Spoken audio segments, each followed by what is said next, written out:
তিনি একটার সময় দোকান বন্ধ করে বাড়ি ফিরছিলেন, তাকে নির্মমভাবে মারা হয়েছে। সব থেকে যতগুলো মানুষ ধরা হয়েছে সেদিনকে 30 জনের মধ্যে সব থেকে বেশি তাকেই মারা হয়েছে, পুলিশ মেরেছে। এই বিষয় নিয়ে কি বলবেন? পরিবারের অভিযোগ। দেখুন, যে ঘটনা শুক্রবারে ঘটেছিল, আলাউদ্দিন খুনের ডেড বডি এসেছিল, তারপরে এনএইচ এর উপরে মানুষ ক্ষিপ্ত হয়ে আলাউদ্দিনের ডেড বডি নিয়ে যে অবরোধ হয়েছিল সেটা স্বাভাবিক ছিল। মানুষের ক্ষোভ বা মানুষ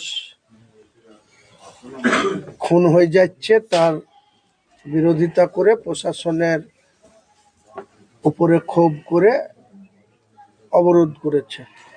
পরের দিন আবার আনিসুর, সেও বিহারে গিয়ে হাজিপুরে মার খেয়ে বাড়ি এসে হসপিটালে ভর্তি ছিল। কে বা কাহারা রুটি দিয়েছে যে সেও নাকি মারা গেছে। স্বাভাবিক, আবার একটা টাটকা ঘা, আবার একটা উত্তেজনা তৈরি হওয়া বা সেখানে আবার রাস্তা অবরোধ। সেটা ছিল 17 তারিখ শনিবার। 17 তারিখে তৃণমূল কংগ্রেসের সাধারণ সম্পাদক সাংসদ অভিষেকও বহরমপুরে মিটিং ছিল। আমরাও তার আগে থেকে নির্ধারিত ডোমকল জনকল্যাণ মাঠে আমাদেরও পার্টির মিটিং ছিল। স্বাভাবিকভাবে আমি 11টার সময় বেলডাঙ্গা আমাদের পার্টি অফিসে উপস্থিত ছিলাম। হঠাৎ করে আমাকে 2-4 জন বলল যে এখানে ফের রাস্তা অবরোধ হলো। তো আমি নিজে পায়ে হেঁটে ওই 200 মিটার বড়ুয়া মোড়ে গেছিলাম, আপনারা দেখেছেন ফুটেজ। তো আমার উদ্দেশ্য ছিল আগের দিন যা হয়েছে হয়েছে, আজকে আর রাস্তা অবরোধ করা যাবে না। মানুষের ক্ষোভ ছিল, তারা স্বতঃস্ফূর্তভাবে অবরোধ করছিল। এই উসমান ভাইও সেখানে ছিল। আমরা সবাইকে শান্ত করে, সেখানে আইসি বেলডাঙ্গা উপস্থিত ছিল, আরও তাদের সঙ্গে পুলিশের অফিসার সহ পুলিশের অনেকেই ডিউটি করছিল। সেখানে কিন্তু আমি মোটামুটি শান্ত করে, যে সমস্ত গাড়ি আটকে গিয়েছিল, যান আটকে গিয়েছিল, তাদের ক্লিয়ার করে, যেহেতু আমারও তাড়া ছিল, আমাকে ডোমকল যেতে হবে।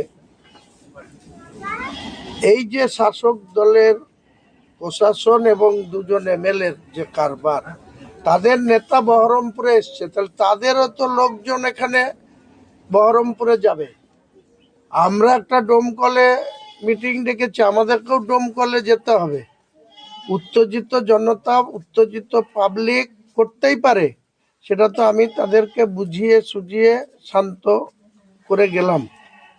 বেলডাঙ্গার এমএলএর কি করা উচিত ছিল, ওইখান থেকে তো 250 মিটার দূরে তার বাড়ি, সে তো এসে রাস্তায় নেমে দাঁড়িয়েছে, জনপ্রতিনিধি, সে তো এদেরকে শান্ত করতে পারতো, কাউকে বুঝাতে পারতো। এবং পুলিশ, যার জন্য আপনি বলছেন যে দোকান বন্ধ করে যাওয়া, সেই ব্যক্তিকে ধরে নিয়ে গিয়ে এইভাবে মারধর করে কেসে ঢুকিয়েছে।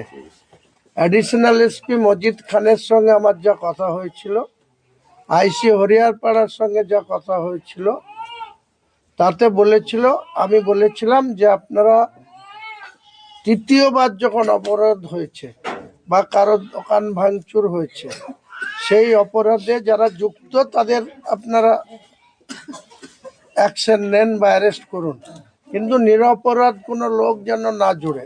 আমাকে অ্যাডিশনাল এসপি মজিদ খান নিজে কথা দিয়েছিল বেলডাঙ্গা থানায় সেই রাত্রে ডোমকল থেকে আসার পর। তারপরে এটা ঘটেছে।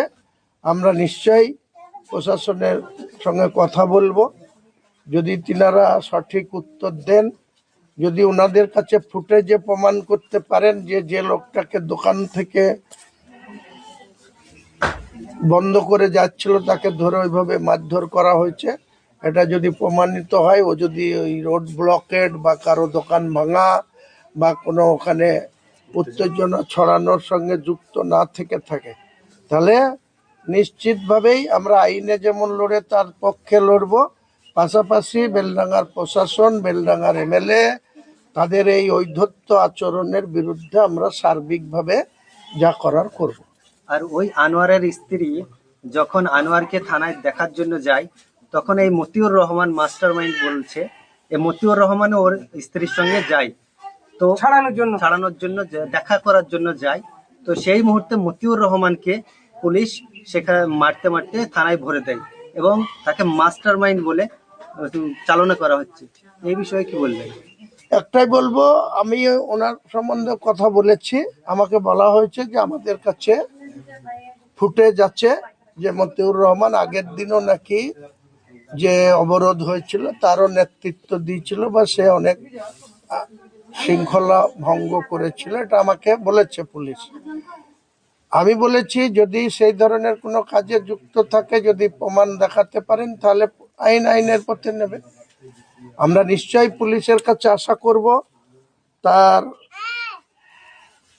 বিরুদ্ধে যে অভিযোগ এনেছে, যে ধারায় কেস করেছে, নিশ্চয়ই কোর্ট তার প্রমাণ ওখানে দেবে। তা না হলে আমরা আইনের সাহায্য নিয়ে, জুডিশিয়ালের সাহায্য নিয়ে আমরা তাকে বেল করে আনার পর যদি দেখি যে সে ওই ঘটনার সঙ্গে যুক্ত ছিল না, অথচ তাকে পুলিশ ধরে ঢুকিয়েছে বা ওখানে থানায় মারধর করা হয়েছে, নিশ্চয়ই পুলিশের সঙ্গে আমরা বোঝাপড়া করব। মতিউর রহমানকে কিন্তু ঘটনাস্থলে ধরা হয়নি, এটা কিন্তু প্রমাণ। না, ও ঘটনাস্থলে ছিল কিনা ওরা বলেছে আমরা ওদের সার্ভার ক্রাইম এবং ওদের যে বিভিন্ন ফুটেজ, মোবাইল এবং সিসি ক্যামেরা ফুটেজে উনি অ্যাডিশনাল এসপি এবং আইসি বেলডাঙ্গা আমাকে বলেছিলেন যে যারা যুক্ত আছে তাদেরকেই ধরা হয়েছে।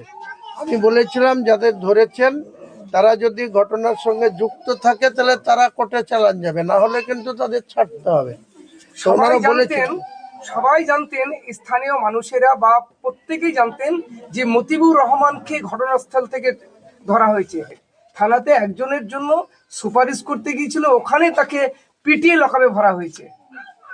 তার আগে সাধারণ মানুষ জানতেন না। দেখুন, ওইটা বলছি তো, এটা যদি প্রমাণ হয় যে তাকে থানাতে একটা মহিলার সঙ্গে সে থানা গেছিল, তারপরে তাকে লক আপ করা হয়েছে বা পিটানো হয়েছে, এটা প্রমাণিত হলে আমরা বেলডাঙ্গা থানা বিরুদ্ধে মতিউরকে বেল করার পর যে যে অফিসার তার গায়ে হাত দিয়েছে তার নামে কেস করাবো কোর্টে গিয়ে, এটুকু আমি দায়িত্ব নিচ্ছি।